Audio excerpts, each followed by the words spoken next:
is SMNI News Channel. Truth that matters. Good day, Philippines, and good day, world. I'm Sarah Santos. It's Tuesday, the 1st of August, 2023, and you're watching Newsline World. We're here to bring you the top stories we've gathered from all over the globe. First, European Commission President Ursula von der Leyen arrived in the Philippines to meet President Ferdinand Bongbong Marcos Jr. to discuss various issues, including trade. In Niger, pro-coup protesters assaulted the French embassy to show their support to the military and Russian President Vladimir Putin. Meanwhile, Wagner chief Yevgeny Prigozhin offered his services to Niger. Ukrainian President Volodymyr Zelenskyy warned that war is coming to Russia following a drone attack in Moscow. Wildfire named Eagle Bluff from United States has crossed British Columbia, Canada, forcing people to evacuate their homes. And bosom buddies former President Rodrigo Duterte and Pastor Apollo Sikibuloy embark on a motorbike ride once again in Davao City. These and more for tonight's edition of Newsline World. For our first story, bosom buddies former President Rodrigo Duterte and Pastor Apollo Sikibuloy embark on a motorbike ride once again in Davao City. Let's know more about this with Jean Domingo.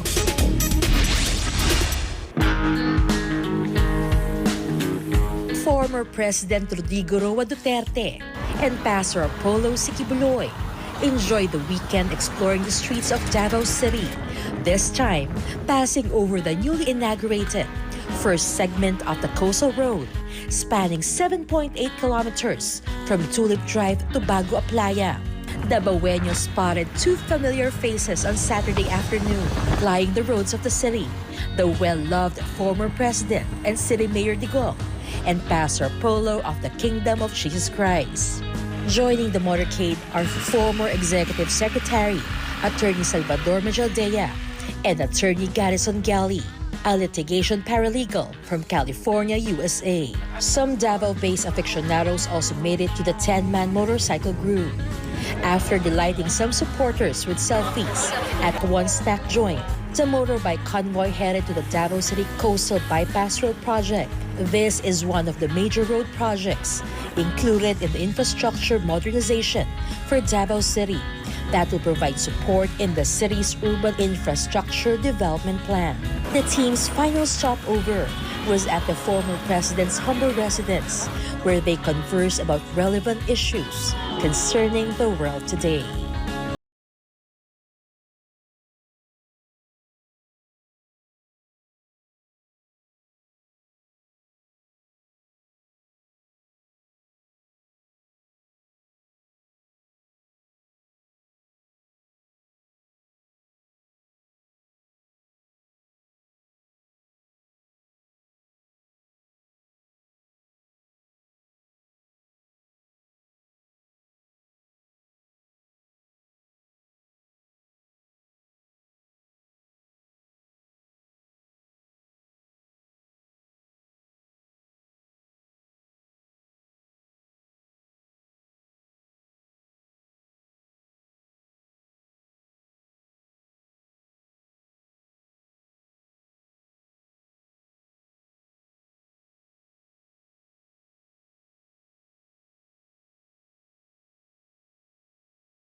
The Marawi Compensation Board has explained why claimants affected by the Marawi siege cannot receive full compensation for their losses. MJ Modehar tells us more.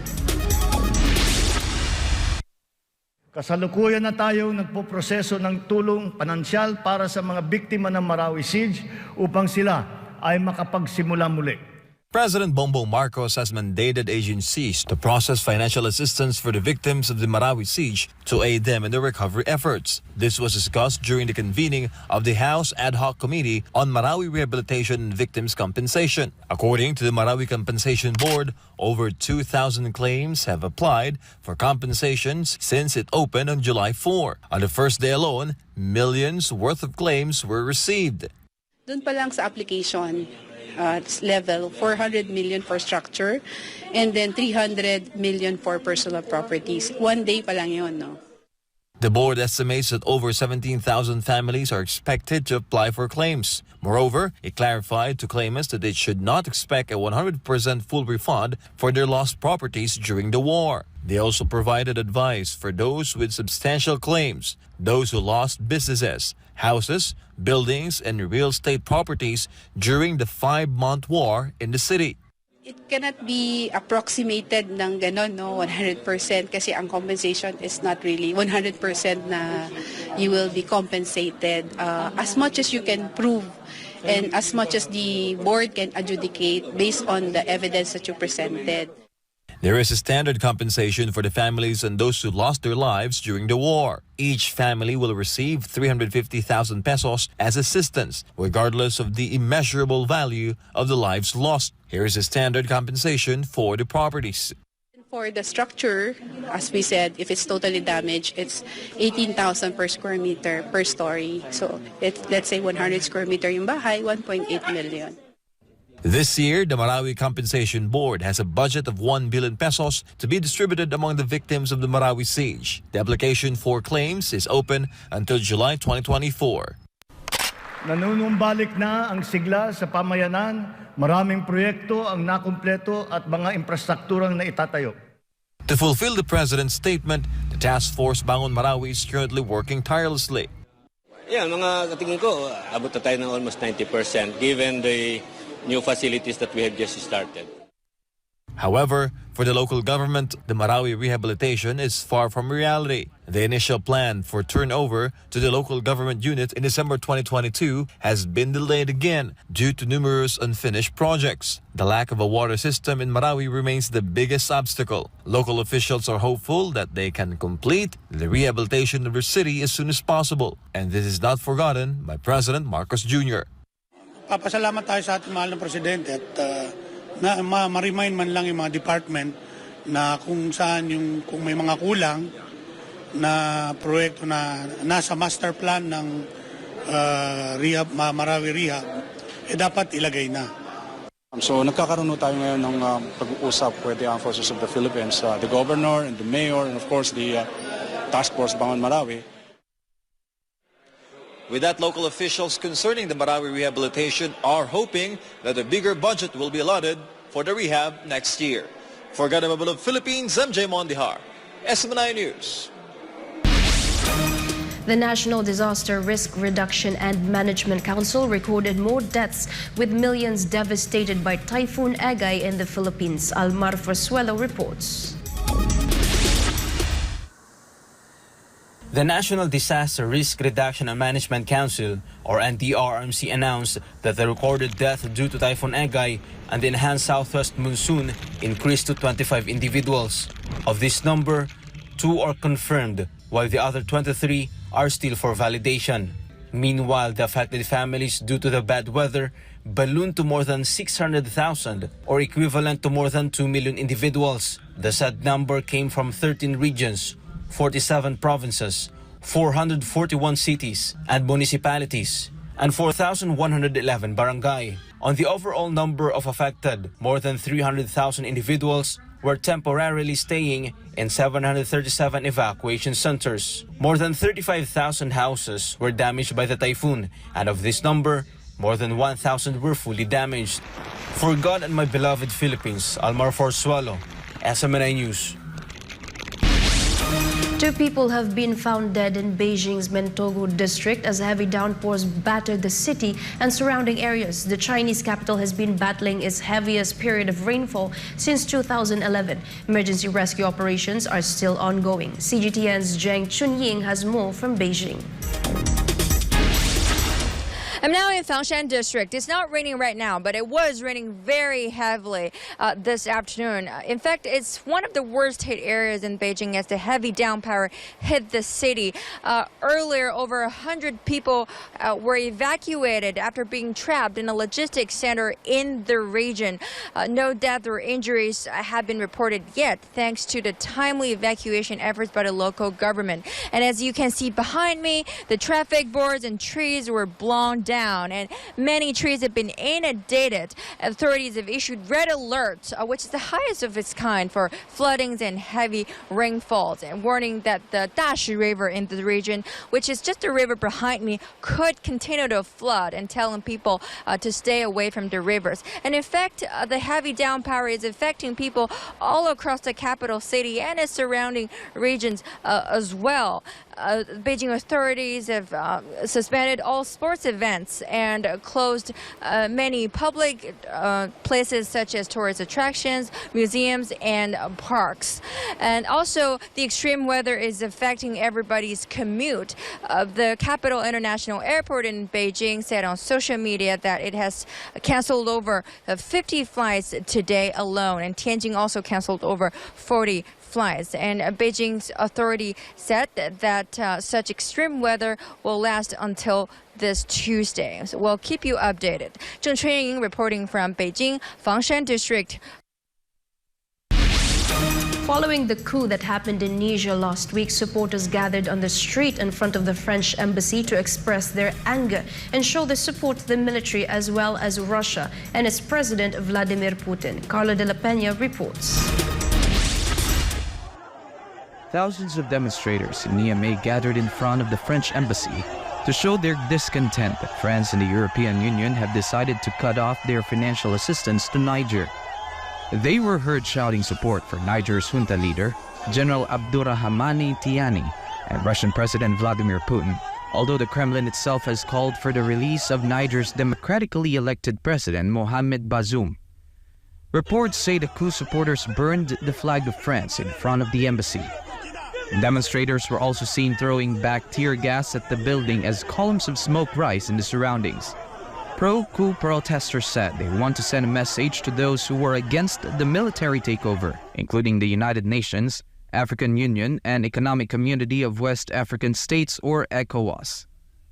Nous envoyons ce message à l'ONU, à l'unité africaine, à la CEDEAO, à tous ceux qui pensent que le Niger est dans une situation illégale aujourd'hui, qu'ils sachent que c'est aujourd'hui que le Niger est dans son droit. Parce que regardez tout ce beau monde-là qui est sorti.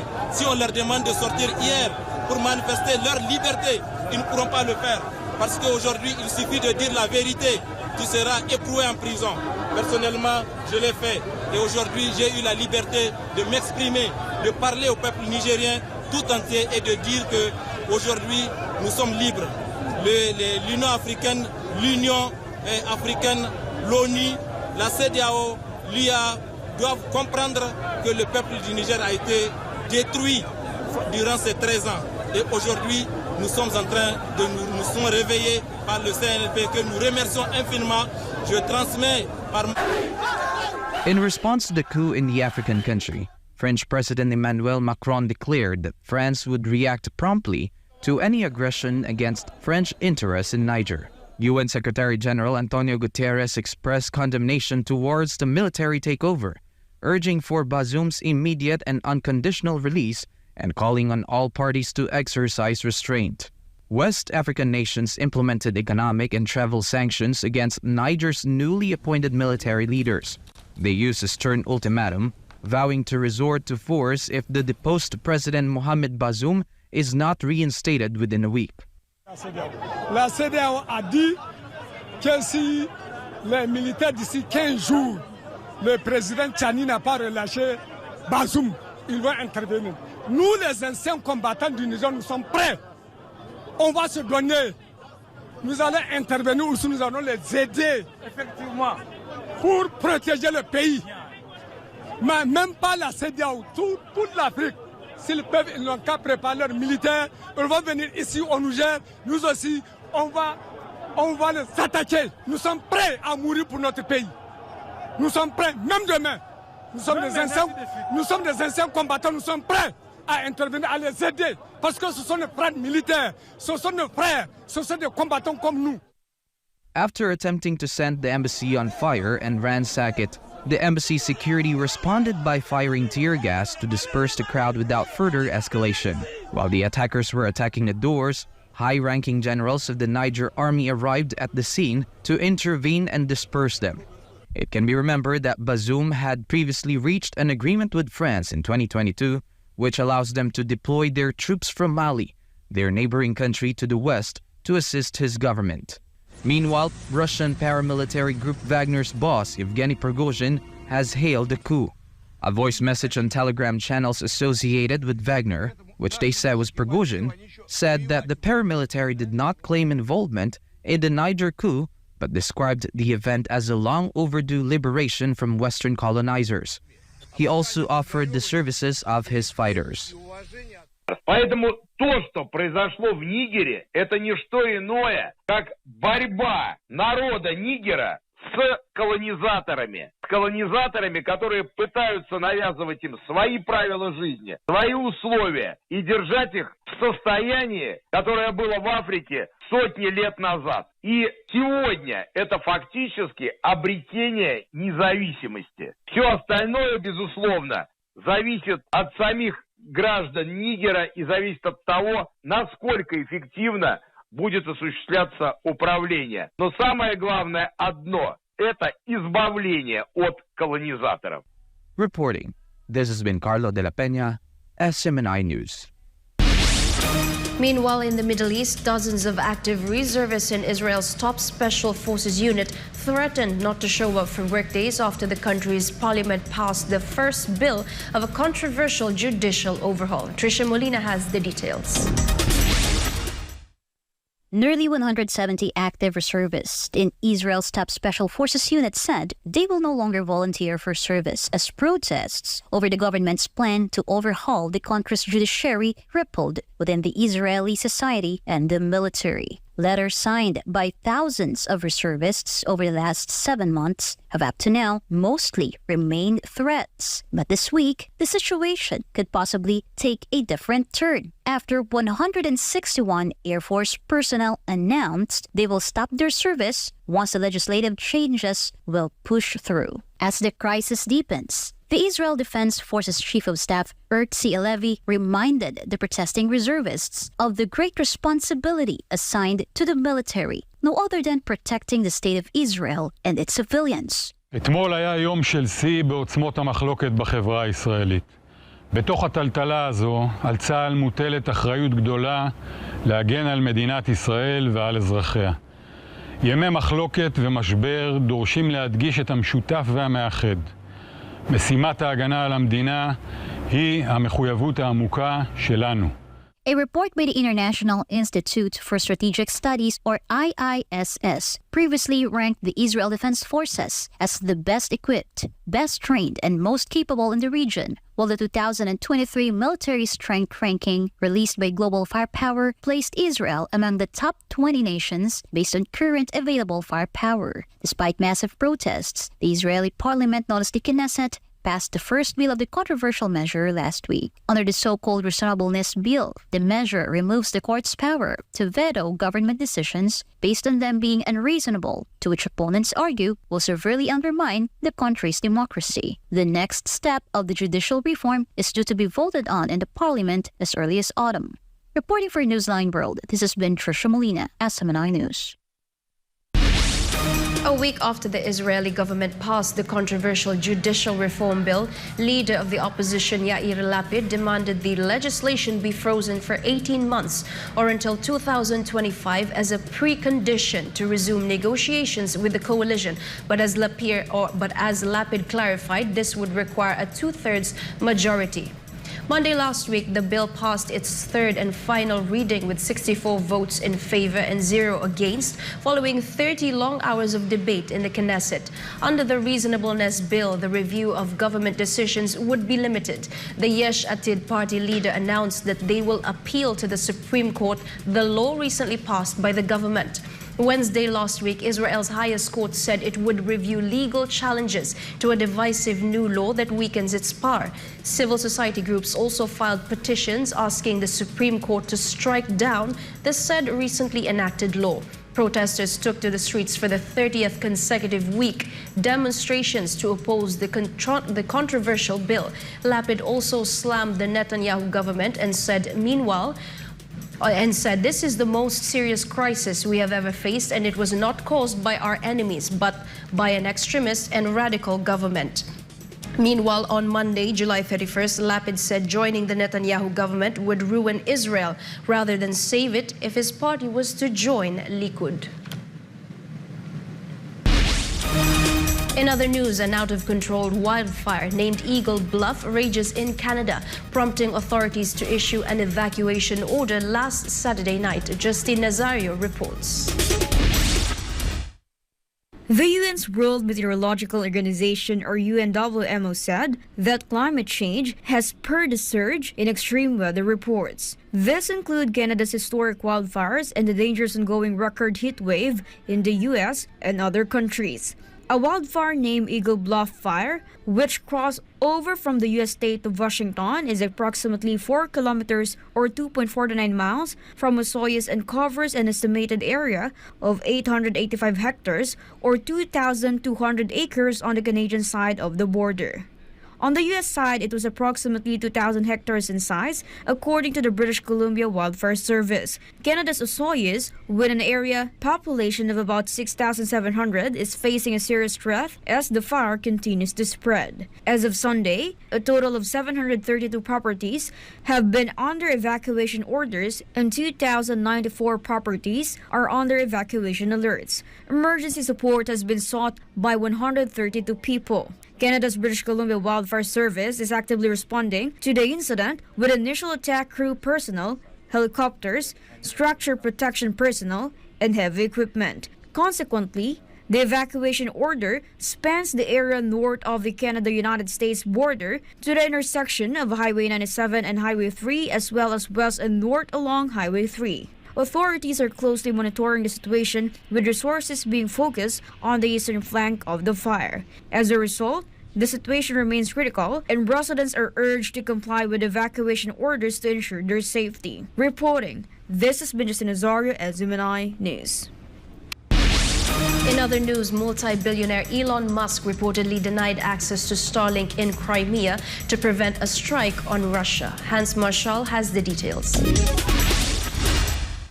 A New York Times report citing sources familiar with the matter claimed that in 2022, SpaceX CEO Elon Musk did not allow Ukraine to utilize Starlink satellite communication system to attack Russia. The New York Times report also said that SpaceX restricted access to its Starlink systems depending on frontline changes. It also used location data gathered by its service in order to enforce certain limits on satellite communication access, which supposedly caused problems during the counter-offensive of Ukraine. Since the start of the Russia-Ukraine conflict, SpaceX has donated over 20,000 Starlink satellite terminals to Ukraine to provide internet access. However, Kyiv reportedly wanted to use the systems to launch a maritime drone and strike Russian ships at Black Sea ports, to which Musk denied access to Starlink near Crimea. It can be noted that earlier this year, in a Twitter post, Musk said that Starlink will not enable the escalation of a conflict that may lead to World War III.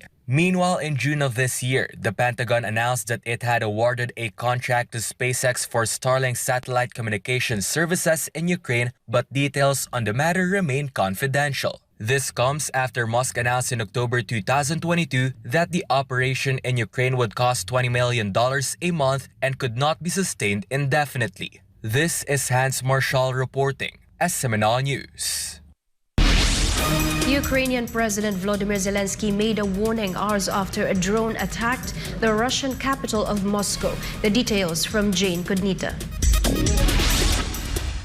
COVID-19 cases are experiencing a surge once again in the United States. The week of July 15 saw more than 7,100 COVID-19 patients hospitalized, a notable increase from the previous week's count of 6,444, as reported by the Centers for Disease Control and Prevention. The CDC issued a warning about a 10% spike in hospitalizations, marking the sharpest increase since December of last year. Moreover, as of July 21, an average of 0.73% of emergency room visits were due to COVID-19, which is up from 0.49% on June 21. Dr. Brendan Jackson, the CDC's COVID incident manager in Atlanta, told American media, and I quote, "After roughly 6-7 months of steady declines, things are starting to tick back again. We've seen the early indicators go up for the past several weeks, and just this week, for the first time in a long time, we've seen hospitalizations tick up as well. This could be the start of a late summer wave," end of quote. Although hospitalization cases have increased, they are still lower than the levels reported the same time last year. In July 2022, there were up to 44,000 weekly hospitalizations and 5% of COVID-19 related emergency room visits recorded. According to reports, unlike previous waves, the recent short spurt in cases is not attributed to the emergence of a single super transmissible variant. The U.S. CDC's current projections indicate that a combination of descendants from the XBB variant, which initially drove infections last winter, is now competing throughout the country. U.S. CDC spokesperson Kathleen Conley said that their agency's current genomic surveillance shows that the rise in infections is attributed to strains closely linked to the Omicron variants that have been circulating since early 2022. The increase in cases reached its relative peak 1 month after federal modelers predicted that the main period of COVID-19 activity is anticipated to take place in late fall and early winter over the next 2 years, with the median peak incidence between November and mid-January. Reporting for Newsline World, this has been Jean Domingo, SMNI News. The Philippines and the European Union have forged a stronger bilateral relationship after the meeting between President Bongbong Marcos and European Commission President Ursula von der Leyen. Meanwhile, discussions on trade, maritime security and climate change were tackled by PBBM and the European Commission President. Cablelink has the news. The Philippine government and the European Commission solidified their commitment to a stronger bilateral relationship. This comes after a successful and productive bilateral meeting between President Ferdinand Marcos Jr. and European Commission President Ursula von der Leyen at the Malacanang Palace on July 31st. This occasion marks the first visit of an EU Commission President to the Philippines. Madame von der Leyen and I concluded a successful and productive bilateral meeting. This is the first visit to the country by the President of the European Commission. President Marcos stated that the Philippines and the EU agreed to expand trade and enhance cooperation in climate change, maritime security, and green economy. Investment and cooperation within a global gateway strategy were also discussed. The strategy aims to address infrastructure needs in digital, energy, and transportation sectors among partner countries. The chief executive also mentioned that he welcomes the scoping exercises this year between the European Commission and the Philippines towards negotiations for a Philippines-EU Free Trade Agreement or FTA. The Philippine government experts will work with the European Commission in achieving a bilateral FTA. European Commission President von der Leyen stated that the free trade agreement holds great potential for both the Philippines and the EU in terms of job opportunities and development. Our teams will get to work right now on setting the right conditions so that we can get back to the negotiations. A free trade agreement has huge potential for both of us in terms of growth and in terms of jobs. Meanwhile, President Ferdinand Marcos Jr. and European Commission President Ursula von der Leyen witnessed the signing of a bilateral agreement for the joint declaration on the Green Economy Program between the Philippines and the European Union. signing the bilateral agreement were Department of Environment and Natural Resources Secretary Maria Antonio Yulo Laizaga and Ambassador of the European Union to the Philippines, Laoag Veron. On development cooperation, we committed to conclude a financing agreement on the Green Economy Program in the Philippines, a grant worth 60 million euros, which aims to support the Philippines in areas such as circular economy, renewable energy, and climate change mitigation. President Marcos also acknowledged the EU's strong support for the Bangsamoro peace process. He also highlighted the progress of the Philippines in terms of rule of law and justice, agriculture, space cooperation, and disaster management. The President also expressed his gratitude to the EU Commission for their dedication to expanding recognition of the standards of training certification and watchkeeping for seafarers certificates issued by the Philippines. President Marcos emphasized that this has a positive impact on the jobs of over 50,000 Filipino seafarers working on EU-flagged vessels. For God and for my beloved Philippines, this has been Cablelink Katarong, SMNI News. The United States will help Australia produce guided missiles and rockets by 2025 as the two allies take a major step in expanding their military alliance. Jillian Lebuit reports.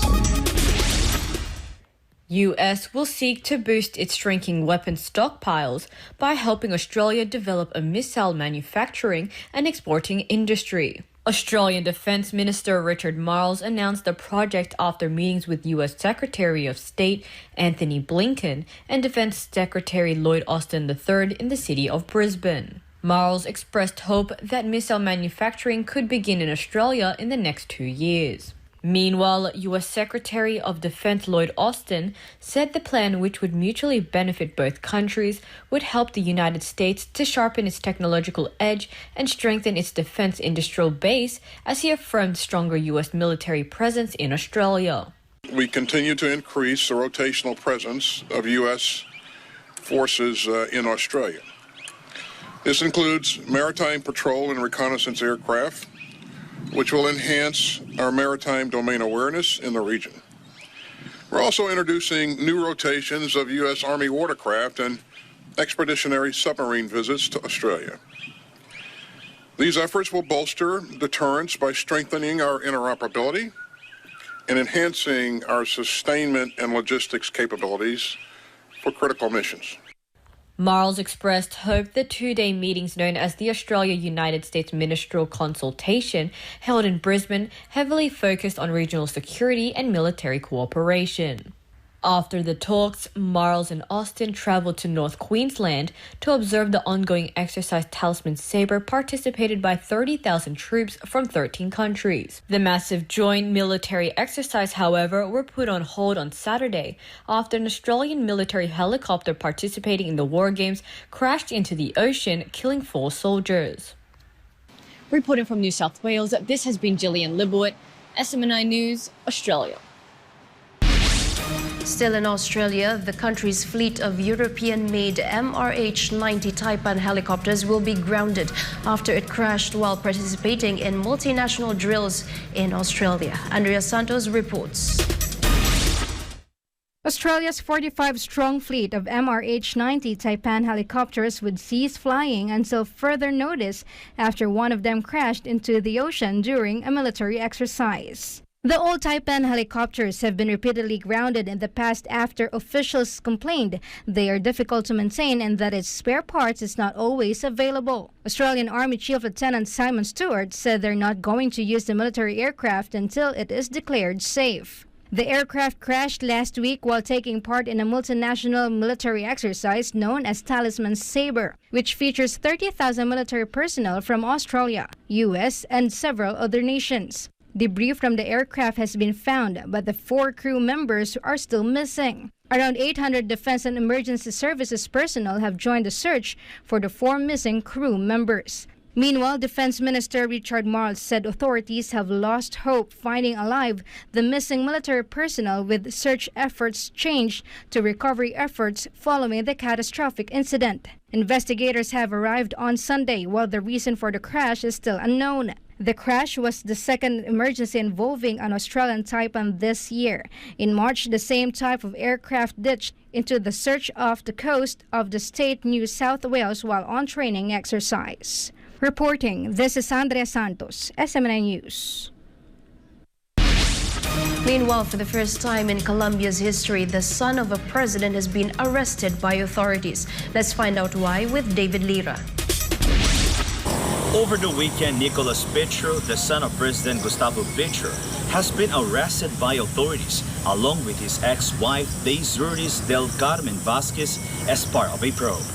The prosecutor's office said in a statement that the pair were taken into custody on orders of a court in Bogota about 6 a.m. local time on Saturday. This comes as a part of a high-profile money laundering investigation into funds Nicolas allegedly collected from convicted drug traffickers during last year's presidential campaign. To recall, the 33-year-old presidential son was placed under investigation by the Fiscalia in early March over the accusations. President Gustavo Petro and prosecutor Francisco Barbosa are known to have had several public fights in the last year, and in recent weeks, Nicolas raised the concern that this could affect the investigation for illicit enrichment. However, reports say that in this court case, the president has promised respect for the investigation, despite the fact that it affects him personally. It can be recalled that younger Petro participated in his father's presidential campaign in 2018 and was a key player in the 2022 campaign. In a post on social media platform X, formerly known as Twitter, the president said, "As a person and a father, so much self-destruction hurts me a lot, and the fact that one of my sons goes to jail." He also added, "I wish my son luck and strength. May this event forge your character, and may you reflect on your own mistakes." So far, there have not yet been any recent statements released from Nicolas' side following the arrest. However, it can be remembered the president's son had early denied the claims and welcomed the inquiry when it was launched early this year. This is David Lira reporting SMNI News. Meanwhile, back to stories in Asia. The industry minister of Japan promised to prevent any reputational damage over the discharge plan of the treated nuclear wastewater into the sea from the defunct Fukushima nuclear power plant. Kent Hashimoto reports. The Japanese Minister of Economy, Trade and Industry, Yasutoshi Nishimura, held talks with senior members of the Soma Futaba Fishery Cooperative when he visited Fukushima Prefecture and vowed to avoid reputational damage over the discharge plan of Fukushima treated water. The discussion held on Sunday comes after cooperative officials from Soma Futaba Fishery voiced out their concerns over the discharge plan of the Fukushima treated water during their talks together with Japanese Minister of Economy, Trade and Industry Yasutoshi Nishimura Sunday. It can be noted that some have expressed their concerns about the discharge plan, saying that after the water discharge, they will not let their children eat locally caught fish, and some say whether the livelihood of local fishers can be protected, and that if China toughens its import restrictions, Japan's fishing industry will be affected. Nishimura then vowed that the government of Japan, together with the International Atomic Energy Agency, or the IAEA, will still consistently conduct analysis even after the discharge of the treated water into the sea, and up until the full decommissioning of the Fukushima Daiichi plant. It can be remembered that the IAEA disclosed that the government's discharge plan for the treated water has complied with international safety standards. However, Kono Toshimitsu, head of the cooperative, said that local fishers will face problems until Fukushima Daiichi plant is decommissioned, and that confirming safety is different from ensuring sense of security. SMNI News, Japan. South Korean and Japanese lawmakers and civic groups joined hand in hand to voice their opposition to Japan's plan to discharge wastewater from the Fukushima nuclear power plant. Shilo Lee has the details. South Korea and Japanese lawmakers and protesters held a meeting to take all possible measures to prevent the plan to discharge nuclear contaminated water into the sea. The Japanese government and Tokyo Electric Power Company, or TEPCO, will push through with their decision to discharge treated radioactive water in August amid strong opposition from lawmakers, civic groups, and some from the international community. And while the decision seems unstoppable, civic groups and lawmakers said they will continue to take all possible measures to prevent the plan. 좋으면 그 수영장에 물도 만들고 사람 식수로도 쓰고 농업용수도 쓰고 하면 되지 왜 그걸 강구하면서 버려? 조금 더 긴밀하게 여기 집행부들하고 이야기를 해서 버리기 전에 저희가 할 수 있는 액션은 다 취해야겠죠. 그게 최선을 다해서 버릴 때까지는 못 버리게. 한국에서 여론조사를 통해 보면 국민의 85%가 반대하고 있고요. 국회의원 182명이 후쿠시마 오염수를 반대하는 초당적 의원 모임에 참여를 하고 있어서 국회의원의 5분의 3이 반대하고 있고요. 그리고 여러 지자체에서도 많이 반대를 하고 있고 그리고 많은 시민사회단체도 반대를 하고 있습니다. The Japanese attendees, for their part, said they would manage to convey their firm opposition to the dumping plan to the government. 原発の事故の汚染水は決して今のアルプス処理では放射能は全部取れません。でそのことはもうはっきりしてますけども、そういうものを海に流せばこれから未来も大変な量流れるわけですから、これは絶対に地元で許せないと同時に世界的な海をダメにすることですから許せないと考えています。政府の姿勢は残念なことだと思います。やっぱりもっともっと私たち国民が政府に対してきちんとした言い申し立てをできるように頑張っていきたいと思います。After the meeting, all the attendees were seen standing up and chanting slogans, encouraging each other to work together for stopping the release of contaminated water into the sea. 海洋放出阻止のために団結して頑張ろう頑張ろう頑張ろう頑張ろう頑張ろう50年、60年、もしかすると100年以上ね、この汚染水を流し続けるということがどんなに環境に影響を与えるかということは誰もわからないと思うんですね。これだけ放出されてしまえば回収する手立てがないとすると、やはり今もう一度立ち止まって放出をまず止めるべきではないか。さまざまな方法が提案されていますので。Despite strong opposition from all sides, the Japanese government is determined to discharge the nuclear contaminated water in August, and as the date approaches, the international community has continued to express its grave concerns. Among the many experts who are opposing the plan is Zambian environmentalist Robert Chimambo, who said that such a decision is detrimental to itself and the whole world. They should not be thinking, no, since me I'm safe now. You may be safe now, but in 20 years' time, what goes around comes round. That is the theme about the Japanese disaster. And that should be a lesson for globally, that we should be acting in interest of the globe, current and future, and not just the so-called national interest. Solisobogo Sheluli Imnida SMNI News, South Korea. A tragic explosion of firecrackers at an unauthorized warehouse killed 12 people and injured dozens more in Thailand. Anisa de Guzman has the news. Death toll from a firecracker explosion in Thailand rose from 2012, with the remains of 2 unidentified persons sent for DNA checks in the Thai province of Narathiwat. Thick smoke billowed from the remains of a warehouse at the Muna Market in Sungai Kalok district, where illegal firecrackers have been stored. Authorities believe the welding during construction work on the said warehouse triggered the explosion. Roughly 1,000 kilograms of gunpowder detonated from the warehouse, killing 12 people and injuring 121 people, with 2 severely wounded.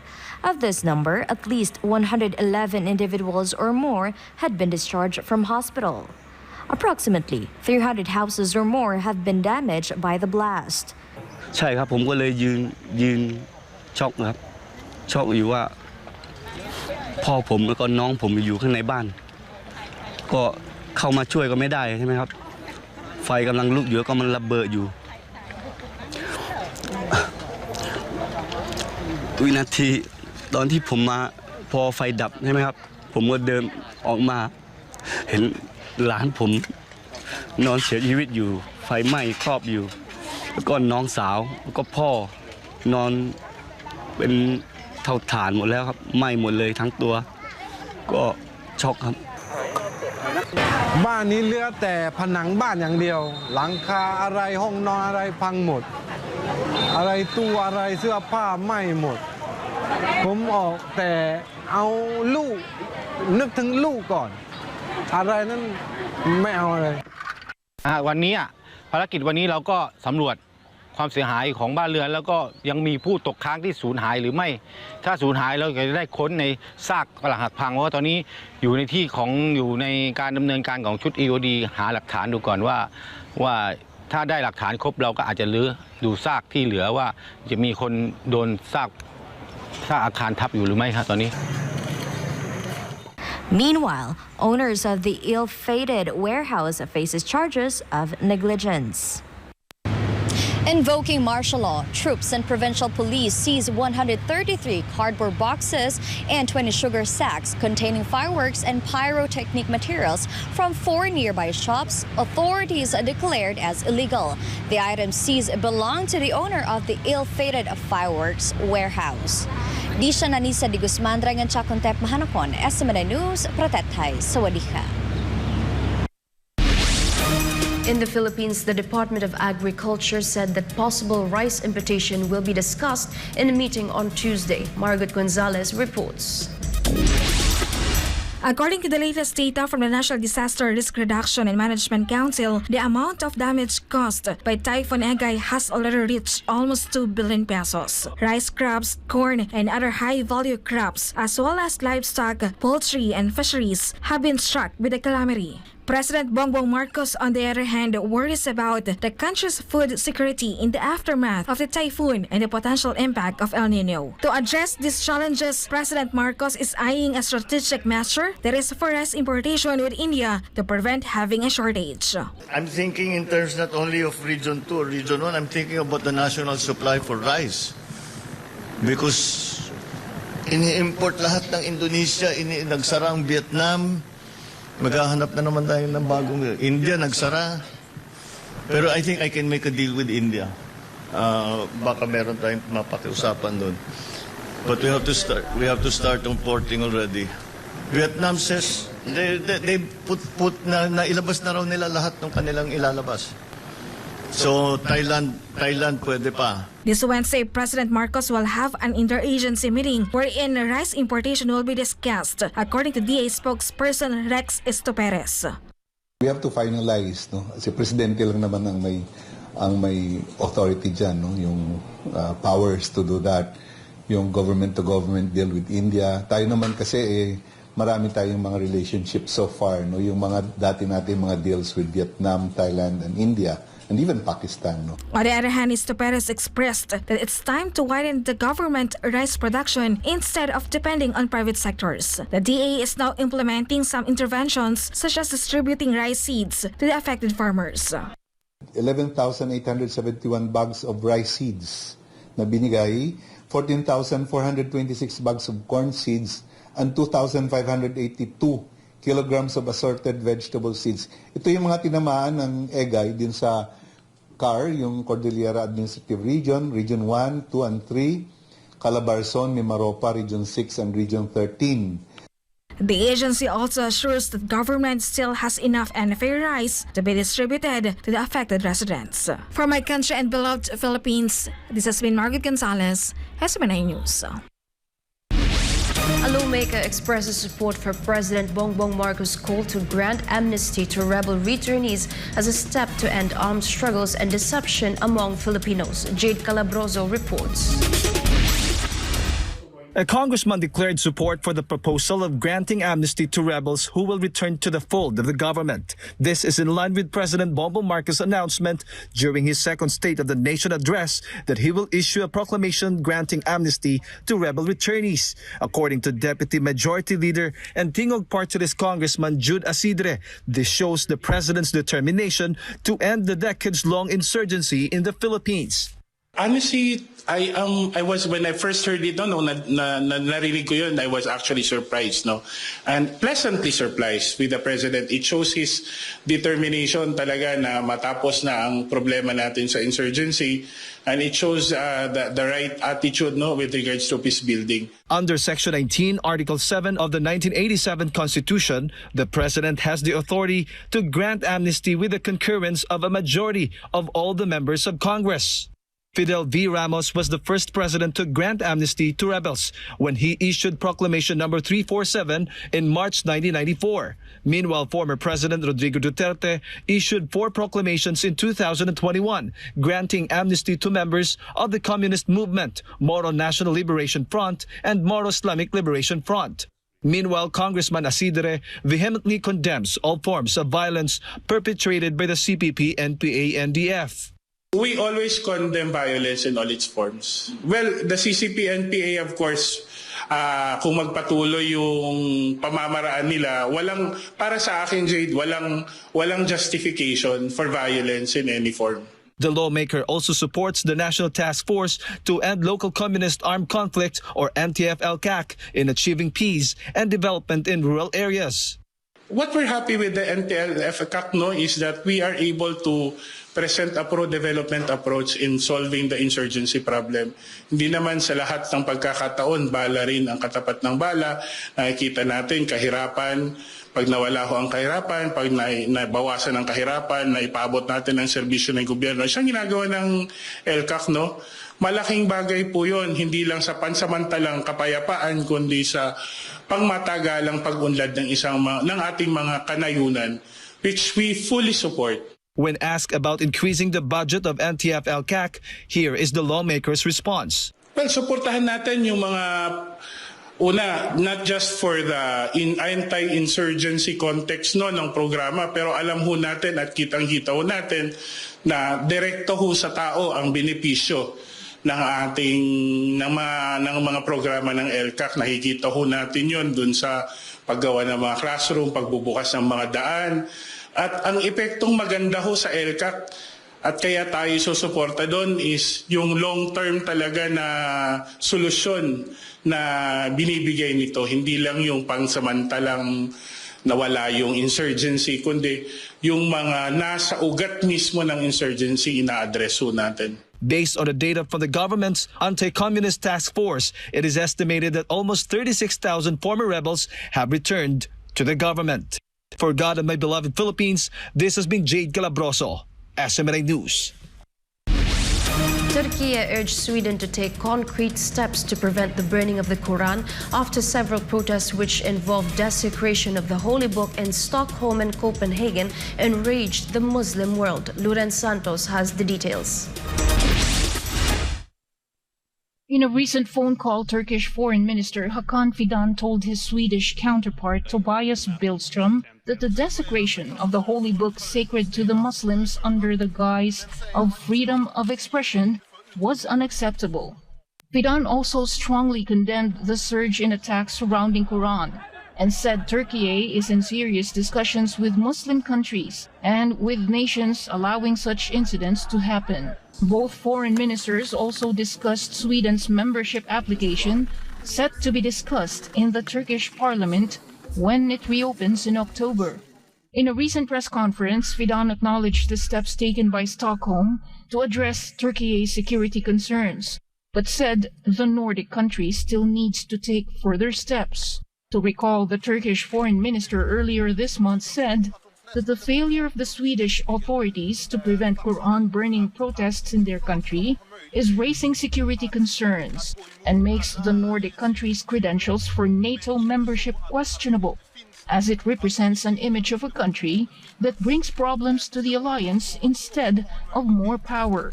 In response to the dilemma, the Swedish government vowed to review whether it could change Sweden's Public Order Act to give police the possibility to stop demonstrations that will threaten security in the Nordic country.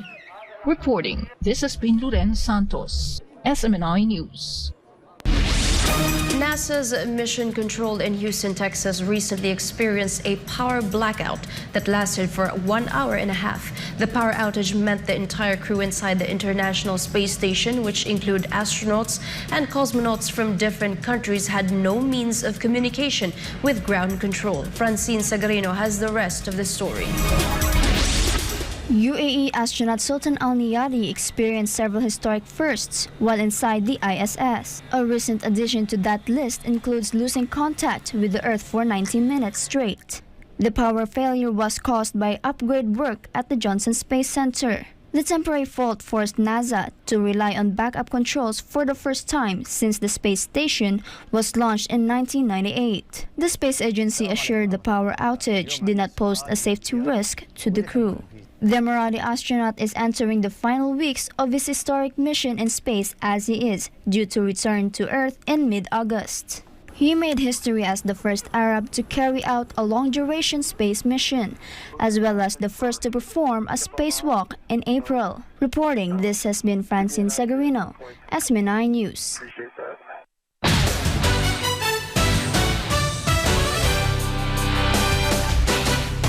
In our sports news, Kurashiki Ablaze from Japan is the champion of the Premier Volleyball League Invitational Conference. Meanwhile, Jose Maria College Lady Royals defeated Lyceum Lady Pirates in the ongoing Shakey's Super League in National Invitationals. Let's find out more about this with Alisa Torres. The defending champion, Creamline Cool Smashers, failed to defend their crown in the recently concluded Premier Volleyball League Invitational Conference. Creamline were defeated by Kurashiki Ablaze from Japan in a tight finals match with a score of 19-25, 25-23, 25-19, 20-25, 15-13. In the fifth set, Creamline led with a score of 12-13 after said Domingo spike. However, Ablaze quickly secured 3 straight points through consecutive attacks by Tanabe Saki and an ace from Tamaro Asaka. Kyoko Oshima was named the final's most valuable player for her night in excellent sets and 5 points in the championship match. Tamaro Asaka was awarded first best outside spiker, while Alisa Valdez received second best outside spiker. Majoy Baron of F2 Logistics and Sed Domingo of Creamline were awarded best middle blocker. Tots Carlos was recognized as the best opposite spiker, scoring 27 points. Cesc Molina was honored as the conference most valuable player. With this, Creamline secured the silver medal in the league, while Cignal HD Spikers took home the bronze medal after defeating F2 Logistics with a score of 25-22, 23-25, 25-20, 25-18. In other news, the Jose Maria College Lady Royals secured their first victory in the Shakey's Super League National Invitationals.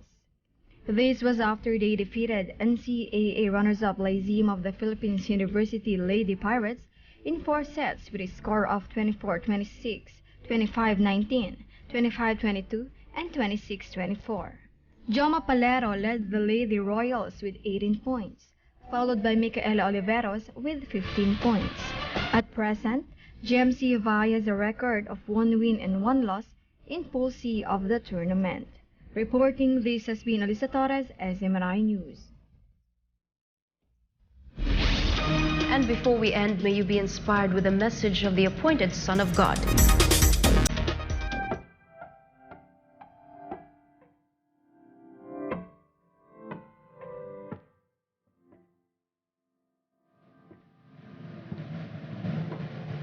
When trials and testing come, our loyalty is always to the will and words of the Father.